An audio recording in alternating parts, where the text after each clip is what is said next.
Hello dear, आज हम लोग एक्सरसाइज 3.4 के क्वेश्चन नंबर सेकेंड के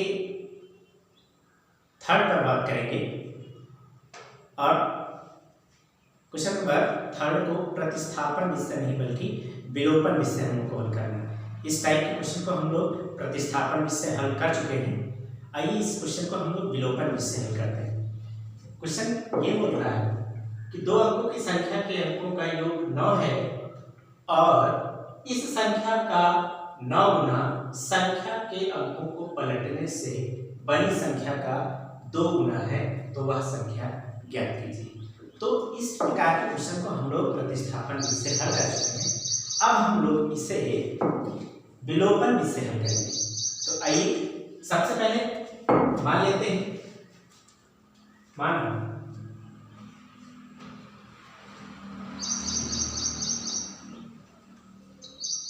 जो संख्या है दो अंकों की संख्या का इकाई है, माना संख्या का जो इकाई अंक है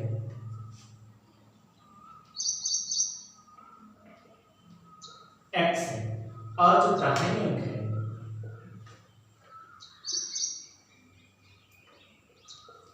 वो हमारा y है।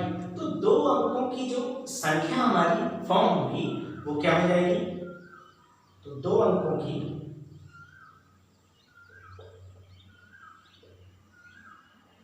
जो बड़ी संख्या होगी वो हमारी हो जाएगी, क्योंकि इकाई का अंक x था और दहाई का अंक y था, तो y में हम क्या करेंगे? 10 से मल्टीप्लाई। तो दो अंकों की जो हमारी संख्या होगी वो होगी 10y प्लस x का, क्योंकि यूनिट प्लेस अर्थात इकाई के अंक पर x है और दहाई के अंक पर क्या है? y है। तो हमारी दो अंकों की जो संख्या फॉर्म होगी वो 10y प्लस x होगी। अब आइए प्रश्न के अनुसार, प्रश्न क्या कह रहा है? प्रश्न अनुसार प्रश्न ये बोल रहा है कि दो अंकों की संख्या के अंकों का योग जो है वो 9 है। तो दो अंकों की जो संख्या हमने मान लिया, एक संख्या x है और एक संख्या y है, उनके अंकों का योग वो आपको दिया है 9। इसको हम मान लेते हैं क्वेश्चन नंबर फर्स्ट। और फिर आगे बोल रहा है कि इस संख्या का 9 गुना, कौन सी संख्या? जो दो अंकों की संख्या फॉर्म हुई है, इस संख्या का 9 गुना। और आगे बोल रहा है जो दो अंकों की संख्या हमने बनाई है, इस दो अंकों की संख्या का 9 गुना संख्या के अंकों को पलटने से बनी संख्या का 2 गुना। तो इसका हम 9 टाइम्स करेंगे और इक्वल टू संख्या के अंकों को पलटने से जो हमारी दो अंकों की संख्या थी, इस संख्या को जब हम पलट देंगे तो इसका मतलब ये हुआ कि जो इकाई के अंक पर संख्या थी वो दहाई के स्थान पर चली जाएगी और दहाई के स्थान पर जो संख्या थी वो इकाई के स्थान पर। तो हम यहाँ दो अंकों की जो नई संख्या फॉर्म होगी वो 10x प्लस y में होगी और इसका कितना गुना बोला? 2 गुना। तो क्या कहेंगे? 2 से मल्टीप्लाई। अब हम लोग इसको इक्वेशन नंबर सेकंड बनाएंगे, तो जरा हम इसको सिंपलीफाई कर लेते हैं। अब देखिए यहाँ पर मल्टीप्लाई करेंगे 9 का तो हो जाएगा आपका 90y plus 9x equal to 2 से भी मल्टीप्लाई करेंगे तो 20x प्लस 2y। अब यहाँ पर देखिए, अब यहाँ पर इकाई x को एक तरफ करेंगे तो यहाँ पर हमारा 90, अब यहाँ मल्टीप्लाई करेंगे तो हमारा हो जाएगा 90 प्लस है तो यहाँ प्लस हो जाएगा, तो प्लस का 9x इक्वल टू x को अब एक साइड करेंगे और y को एक साइड। तो यहाँ पर देखिए हम y को उधर ट्रांसफर करेंगे और x को LHS में, तो यहाँ पर आ जाएगा माइनस का 20x प्लस का 9x इक्वल टू 90 उधर जाएगा तो प्लस का 2y माइनस का 90y। तो यहाँ सब्सट्रैक्ट कर देंगे। अब माइनस 20x में 9 सब्सट्रैक्ट करेंगे तो माइनस का 11x आ जाएगा माइनस का 11x इक्वल टू यहाँ ट्रांसफर करेंगे तो देखिए कितना जाएगा 88, तो माइनस का 88 y किया जाएगा। तो अब यहाँ पर देखिए माइनस से माइनस कैंसिल, तो हमारा जो x अगर हम करेंगे तो यहाँ से देखिए x equal to 88 divided by 11 into y, तो यहाँ से सिंप्लीफाई करेंगे तो x इक्वल टू आपका आ जाएगा 8 टाइम्स जाएगा 8y किया जाएगा। अगर हम इसको इधर ट्रांसफर कर देंगे तो यहाँ पर देखिए x minus 8y equal to क्या बचेगा 0, क्योंकि यहाँ पर और कोई संख्या तो है नहीं। तो अगर 8y को इधर ट्रांसफर कर लेंगे तो x minus 8y equal to 0। अब हम इसको इक्वेशन नंबर सेकंड मान लेंगे, इक्वेशन नंबर सेकंड मान लेंगे। अब यहाँ पर देखिए इक्वेशन नंबर फर्स्ट और सेकंड फॉर्म हो गई, इक्वेशन नंबर फर्स्ट और सेकंड फॉर्म हो गई। तो अब यहाँ से हम लोग विलोपन विधि अप्लाई करेंगे। तो अब देखिए आगे, अब हम इसको रफ करेंगे थोड़ा।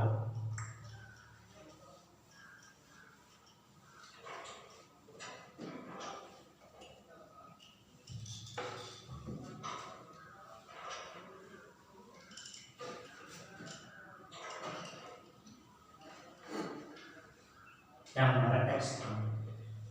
अब यहाँ हमारी पहली संख्या x plus y equal to 9 पहला संख्या और दूसरा था x minus 8y equal to 0। तो यहाँ पर हम लोग विलोपन मेथड अप्लाई करेंगे, लेकिन यहाँ पर देखिए हम अप्लाई करने से पहले यहाँ पर जिस चर राशि को हमें विलुप्त करना होता है उसके गुणांक को देखते हैं। तो हम यहाँ पर अगर x को देखें तो x का गुणांक सेम है, तो x को हम क्या कर दें विलुप्त कर दें। तो x को विलुप्त करेंगे तो उसके लिए देखिए क्या करना पड़ेगा हमें। अगर हम इक्वेशन नंबर फर्स्ट में से या सेकंड में से अगर हम फर्स्ट को क्या करते हैं सब्सट्रैक्ट करते हैं, तो समीकरण सेकंड में से समीकरण फर्स्ट को सब्सट्रैक्ट करने पर अर्थात घटाना।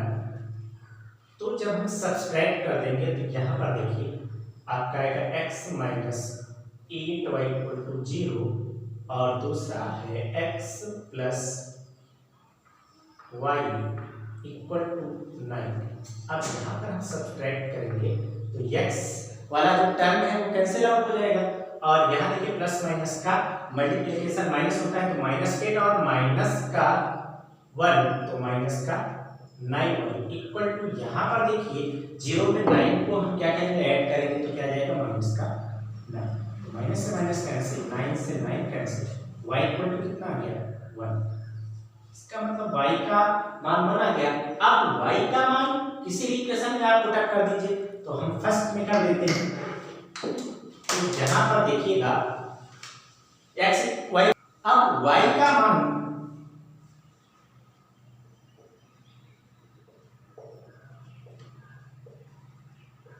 समीकरण फर्स्ट में प्रतिस्थापित कर देंगे।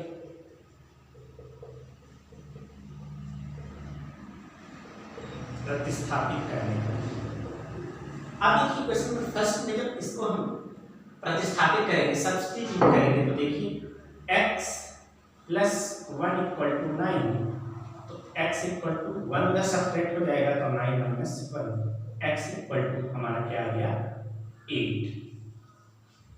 x की वैल्यू हमारी 8 आ गई और y की वैल्यू 1, और हमारा जो दो अंकों की संख्या में मानी थी वो कितना था, दो अंकों की संख्या इक्वल टू हमारा था 10y प्लस x।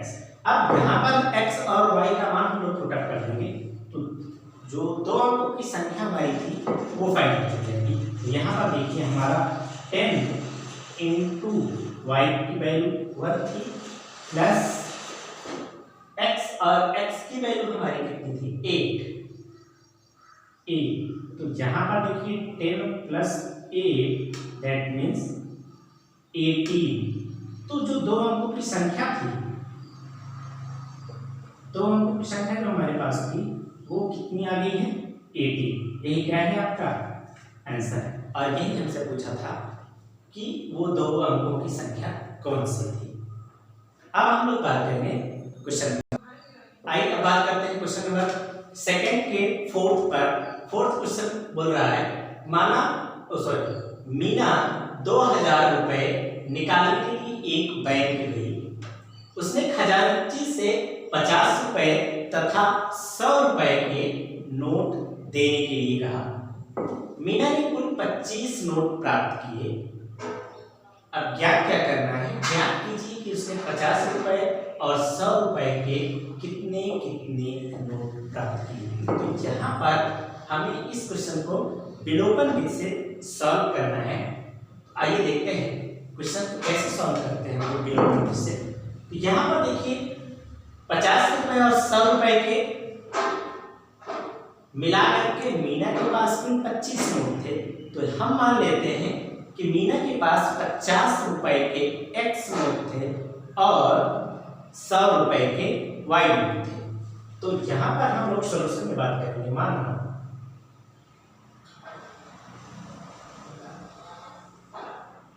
50 रुपए के नोट की जो संख्या थी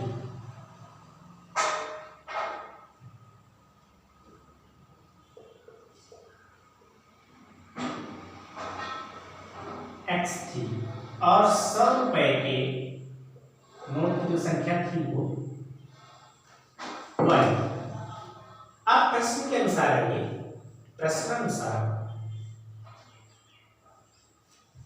यहां पर देखिए 50 रुपए के x नोट है और 100 रुपए के y नोट है और दोनों ही नोट को मिला करके कुल कितने नोट हैं? 25। तो यहां से हम लोग का पहला समीकरण ये बना x plus y equal to 20। Equation number first. क्यों? क्योंकि 50 के नोट और 100 के नोट मिला के कुल कितने नोट होने चाहिए? 25। ये क्वेश्चन में बोल रखा था। अब आगे और क्या कहा है प्रश्न में? और बोला है कि मीना के पास कुल कितने रुपए हैं? तो 2000 रुपए और 2000 रुपए वो बैंक निकालने के लिए गई थी। तो अब यहां पर देखिए, अगर हमने कहा कि अगर 50 रुपए के आपके पास एक नोट है तो कुल कितने रुपए होंगे? 50 रुपए। 50 रुपए के अगर आपके पास दो नोट हैं तो कुल कितने रुपए हो जाएंगे? 100 रुपए हो जाएंगे। उसी प्रकार अगर आप मानिए कि अगर 50 रुपए के नोटों की संख्या x है तो कुल कितने रुपए होंगे? अर्थात 50 में हम x से क्या कर देंगे? मल्टीप्लाई कर देंगे। उसी प्रकार 100 रुपए के अगर y नोट हैं तो कुल कितने रुपए हो जाएंगे? 100 इंटू y और दोनों मिला के कितने रुपए होने चाहिए? 2000 के। अब यहाँ पर देखिए हमारा जो सेकेंड इक्वेशन बनेगा 50 into x plus 100 into y equal to 2000। क्यों? 50 रुपए के x नोट थे तो कुल कितने रुपए हो जाएंगे? 50 इंटू एक्स। 100 रुपए के y नोट थे तो कुल कितने रुपए हो जाएंगे? 100 y और दोनों मिला के कुल कितने रुपए हैं? 2000 रुपए के। तो यहाँ से हम लोग इक्वेशन का सेकेंड फॉर्म, इसको थोड़ा और सिंप्लीफाई कर लेते हैं। अगर हम 50 से सब में डिवाइड कर दें, 50 से सब में डिवाइड करते हैं, यहाँ भी 50, यहाँ भी 50 और यहाँ, तो यहाँ पर देखिए 50 से 50 कैंसिल हो जाएगा, आ जाएगा x प्लस 50 टू टाइम जाएगा 2y इक्वल टू, यहाँ से देखिए 0 से 0 कैंसिल, 5 4 जा तो आपका 40 हो जाएगा। इक्वेशन नंबर सेकेंड हमने केवल इसको सिंप्लीफाई किया है, 50 से LHS और RHS में डिवाइड किया। तो सेकेंड इक्वेशन हमारी फॉर्म है x plus 2y equal to 40। अब यहाँ पर देखिए समीकरण 1 और 2 बन गया। तो अब हम उसके बाद क्या करते थे? पहला स्टेप विलोपन विसरण करने के लिए यहाँ पर जिस चर राशि को विलुप्त करना होता था उनके गुणांक को बराबर करते थे। तो यहाँ पर देखिए x का गुणांक तो दोनों में समान है। तो अब अगला स्टेप हम लोग करते थे कि यहाँ पर इक्वेशन नंबर सेकंड में से अगर इक्वेशन नंबर फर्स्ट को हम सब्ट्रैक्ट कर दें तो यहाँ पर देखिए x हमारा क्या हो जाएगा, विलुप्त हो जाएगा। अब आगे यहाँ पर देखिए समीकरण सेकंड में से समीकरण फर्स्ट को क्या करेंगे, घटाने पर। अब देखिए घटा देंगे तो समीकरण सेकंड हमारा था x plus 2y equal to 40 और फर्स्ट था x plus y equal to 35। अब यहां से देखिए इसको हम लोग सब्ट्रैक्ट करेंगे तो यहां पर देखिए माइनस, यहां भी माइनस हो जाएगा और यहां भी माइनस, तो ये हमारा कैंसिल आउट हो जाएगा। और प्लस माइनस का माइनस होता है, 2y में y सब्ट्रैक्ट करेंगे तो हमारे पास कितना आएगा, y। तो यहां पर हमारा बचेगा y, सॉरी यहाँ पे जगह नहीं है, थोड़ा ऊपर लिख रहे हैं, तो यहां से हम इसको पूरा रिमूव कर दे रहे हैं। यहाँ पे देखिए x plus 2y equal to 40 और फर्स्ट था x plus y equal to 25, subtract करेंगे माइनस, ये कैंसिल आउट हो जाएगा और यहाँ पर y इक्वल टू 40 में आप 25 सब्ट्रैक्ट करेंगे तो आपका 15 आएगा, क्योंकि 10 is 5 या 5 6 हो गया 50, तो y की जो वैल्यू आ जाएगी वो आ जाएगी आपकी क्या, 50। अब हम लोग क्या करेंगे, y की वैल्यू को आप इक्वेशन नंबर फर्स्ट में पुट अप कर दीजिए, तो जब फर्स्ट में पुट अप कर देंगे तो हमारा x का मान आ जाएगा। अब हम थोड़ा इसको रफ करते हैं,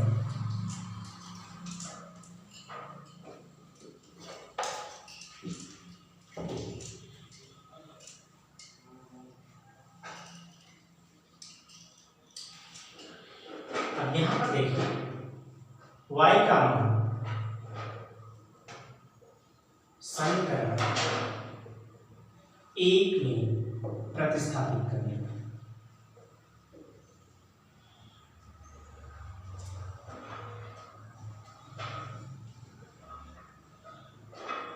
फर्स्ट में रखेंगे तो यहां पर देखिए फर्स्ट था x plus y equal to 25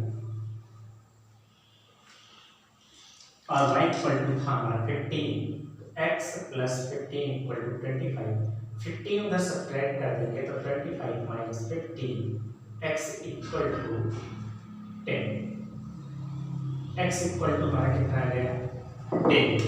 अब यहाँ पर देखिए x का मान 10 आ गया और y का मान हम लोग का कितना आया था 15। इसका मतलब ये हुआ कि हमने माना था जो 50 रुपए के नोटों की संख्या थी वो x थी और 100 रुपए के नोटों की संख्या y रुपए थी। इसका मतलब ये हो गया कि 50 रुपए के नोट हमारे पास कितने हो गए 10 हो गए और 100 रुपए के नोट कितने हो गए हमारे पास 50 हो गए। तो अब यहाँ पर देखिए तो हम यहाँ लिखेंगे 50 रुपए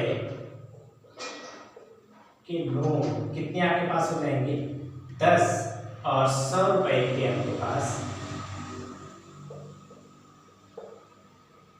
कितने हो जाएंगे y माना था और y का मान कितना आ गया 50।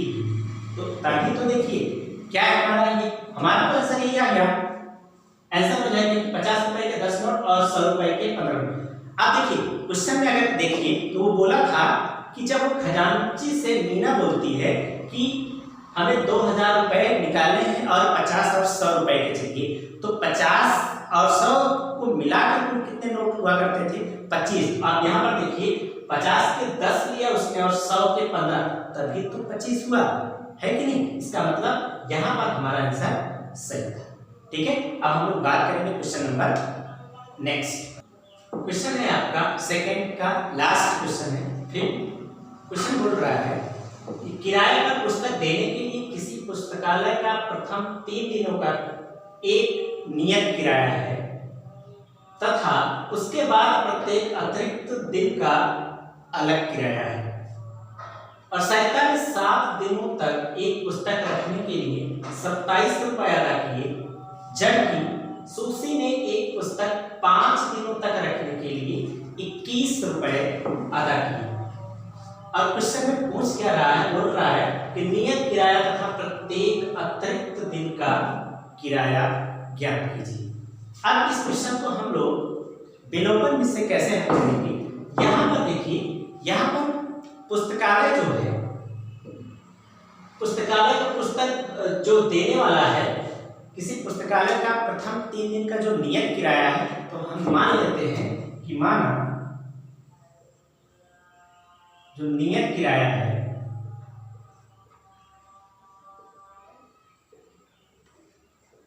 वो x रुपए, नियत किराया x रुपए मान लेते हैं और अतिरिक्त दिन का जो किराया है वो y रुपए मान लेते हैं। अतिरिक्त दिन का जो हमारा किराया है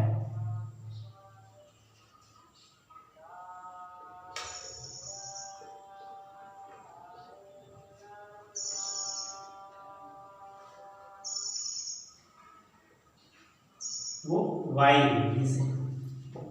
अब यहाँ पर नियत किराया x रुपए है और अतिरिक्त दिन का किराया y रुपए मान लेते हैं। तो अब प्रश्नानुसार देखिए,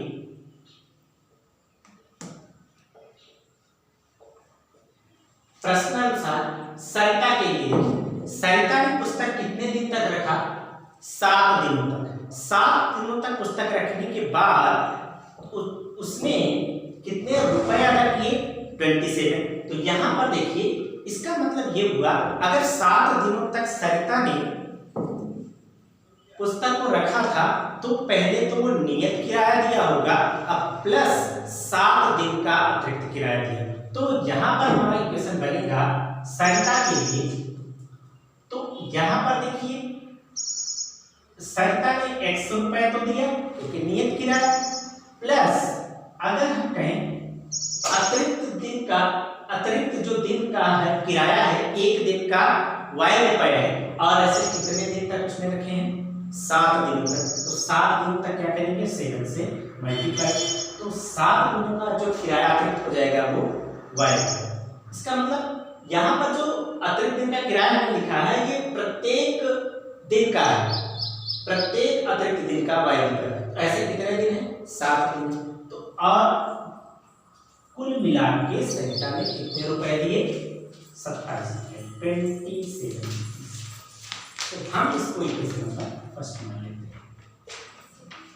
अब और आगे क्या हो रहा है, सुशी के लिए, सुशी ने वही पुस्तक, एक और पुस्तक है, 5 दिनों तक रखी। तो 5 दिनों तक रखने के बाद वो 21 रुपए अदा करती है। इसका मतलब ये है कि सुशी ने भी पहले नियत किराया दिया होगा प्लस 5 दिन का अतिरिक्त किराया दिया होगा। तो नियत किराया x रुपए और 5 दिन का, प्रत्येक दिन का किराया y रुपए है, तो 5 दिन का कितना हो जाएगा, 5y इक्वल टू कितने उसने अदा किए रुपए, 21 रुपए। इक्वेशन नंबर इसको हम फर्स्ट मान। अब हम लोग इसको विलोपन निश्चय सॉल्व करेंगे। तो विलोपन निश्चय देखिए, यहाँ पर हम x वाले पद को क्या कर रहे हैं, विलुप्त कर रहे हैं। x वाले पद को विलुप्त करेंगे तो यहाँ पर क्यों x को पद कर रहे हैं, क्योंकि x का गुणांक समान, हम y को भी कर सकते थे। अगर y को विलुप्त करना है तो y के गुणांक को समान करना पड़ेगा। इसका मतलब अगर y को समान करना पड़ेगा तो y में पहले 5 से मल्टीप्लाई करेंगे फर्स्ट वाले समीकरण में और दूसरे वाले में 7 से। तो हम यहाँ y को नहीं बल्कि x को विलुप्त कर रहे हैं। तो हम क्या करेंगे, यहाँ पर देखिए, अगर हम इक्वेशन नंबर फर्स्ट में से अगर सेकेंड को सब्सट्रैक्ट कर दें तो यहाँ पर देखिए x हमारा क्या हो जाएगा, विलुप्त हो जाएगा। तो हम यहाँ विलुप्त करेंगे x को, तो समीकरण सेकेंड में से समीकरण फर्स्ट को घटाएंगे। जब देखिए यहाँ पर हम लोग इसको सब्ट्रैक्ट करेंगे तो हमारा बचेगा x plus 7y equal to 27 और दूसरा है x plus 5y equal to 21।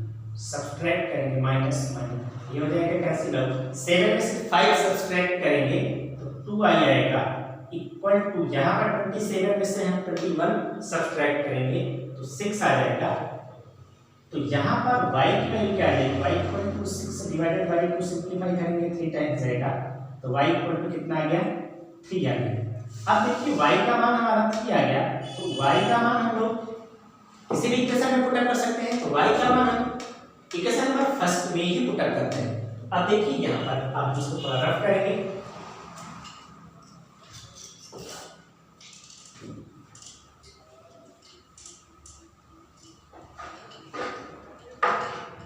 अब y का मान हम लोग इक्वेशन नंबर फर्स्ट करेंगे, तो y का मान समीकरण एक में क्या करेंगे, एक में प्रतिस्थापित करेंगे। तो इक्वेशन नंबर फर्स्ट हमारा था x + 7y = 27 और y का मान हमारा जो था वो 3 था, तो x + 7 × 3 = 27, x + 7 3 जा 21 = 27। तो यहाँ पर देखिए x का मान आ जाएगा 27 - 21, तो x = 6। तो यहाँ पर x का मान आ गया था 6 और y का मान हम लोगों ने फाइंड आउट किया था 3। तो x हमने क्या माना था, नियत किराया। इसका मतलब नियत जो किराया था वो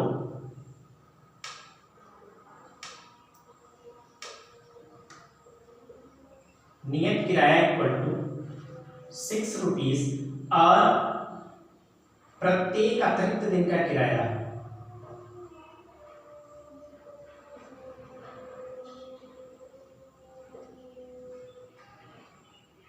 प्रत्येक अतिरिक्त दिन का जो किराया था = y रुपीस और y कितना था 3। तो यहाँ पर हमारा आंसर हो जाएगा 6 रुपीस और 3 रुपीस। तो यहाँ पर हमने एक्सरसाइज 3.4 के सारे क्वेश्चन सॉल्व करा दिए हैं। आपको अगर किसी क्वेश्चन में डाउट हो या क्वेश्चन कम समझ में आया हो तो हमें कमेंट में जरूर बताइएगा। धन्यवाद।